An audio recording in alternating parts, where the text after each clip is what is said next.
Hey everybody, welcome back to another gear review on the channel. I'm so excited about this mouthpiece. This is one of the best mouthpieces I've ever tried. We've got a brand new SYOS mouthpiece here, and this is the Steve Kortyka model. This particular one is for alto saxophone, and if you don't know who Steve Kortyka is, you gotta go out and check this guy out. This is one of the reasons I really wanted to try this mouthpiece. Steve is one of my favorite saxophonists. I am going to link to his website and his YouTube channel so you can go and check out everything that he is doing. Believe me, you won't be sorry. This man is amazing. Now let me start by saying, you guys know that I am more of a tenor player than an alto player, but this mouthpiece has made me want to pick up the alto every single day. And I can't think of another alto mouthpiece that has ever done that for me. So that right there was something that really surprised me right off the bat. So let's start by talking about what SYOS says about this particular piece on their website, how they describe it. So it comes stock if you were to just order Steve's model in a 7-star tip opening, which is a 0.09 inch opening. Now I have it in an 8, which steps that up to a 0.095 opening. The way they describe the baffle is a circular baffle, and I don't really know what that means. I don't pretend to be very technically knowledgeable about this stuff. All I really care about is how it plays, but that's how they describe it, circular baffle. This piece also has a small chamber as opposed to medium or large. Now I also love how on the SYOS website, they give you a brightness and a power sort of scale ranking. So this ranks as a 6.3 out of 10 on the brightness scale, so pretty bright. And on the power scale, it ranks as an 8.2 out of 10. So this is supposed to be a very powerful mouthpiece. And I think that's one of the things that makes me love this mouthpiece so much is that combination of brightness and power in the same piece. I'm not quite sure how they get it, but it is brilliant. And that's actually the first thing I want to go over on some of the characteristics of this mouthpiece that I love, that just makes me want to play it all the time, is that combination of brightness and power. Now I feel like when I want to play soft on this mouthpiece, it really responds. It gives me kind of that velvety smooth sound that I like when I'm playing a ballad or something at a really soft dynamic. But I can also push this and I could really see myself, let's say, sitting in the lead alto chair in a big band and having enough power to cut through. So that's kind of the first thing that I really, really enjoy about this particular piece is that balance, that I can use it at all dynamic levels and in a bunch of different situations. Now an 8 is what I consider a little bit on the large side of a tip opening, but the cool thing is that a lot of mouthpieces that I would play in an 8 would feel like they were way too open for me. It would give me too much resistance. This one doesn't have that, and I find that with SYOS mouthpieces in general. You guys know that I play one on tenor as my main mouthpiece, and that one is a huge tip opening, and I don't notice myself having any trouble overcoming that large tip opening. That's another thing that I really appreciate. I can use the large tip opening when I want it to give me that extra oomph, but it doesn't work against me in other situations. One of the major high points of this mouthpiece, something that I love, is the ease of articulation. I feel like I can do anything on this piece. And if you listen to Steve Kortyka play the saxophone,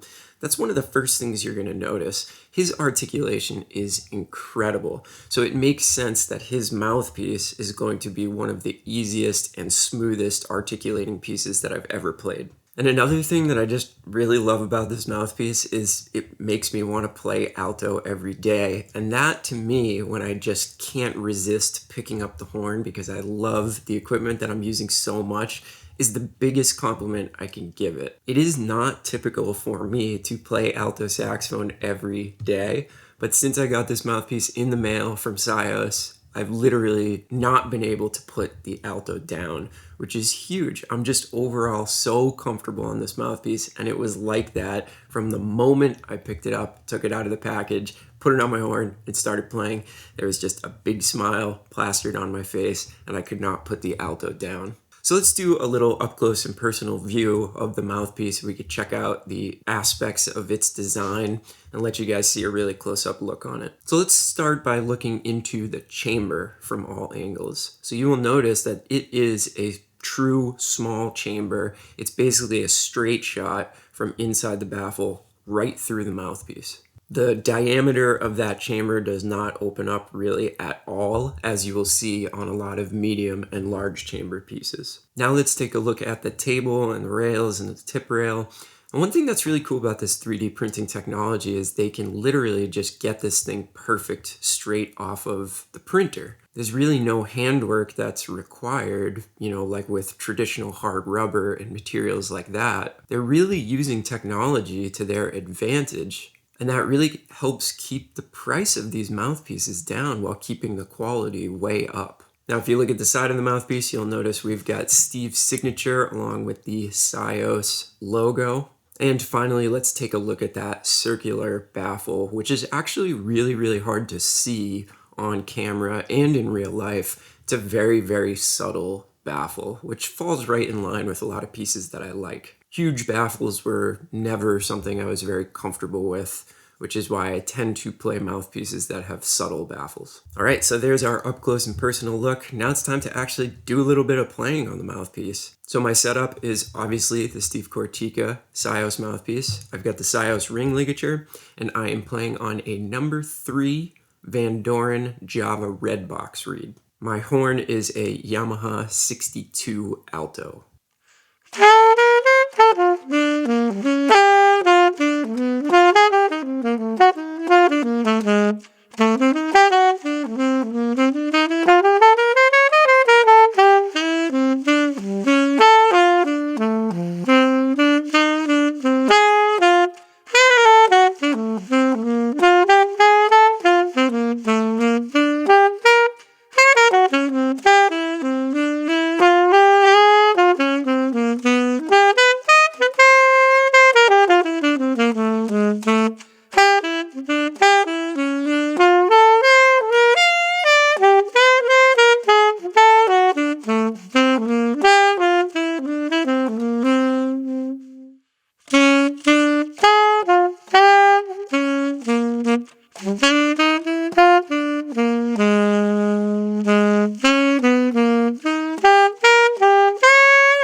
is. Hopefully you enjoyed some of that playing. I cannot tell you how fun it was to play that stuff for you guys, and I see a lot of alto playing in my future.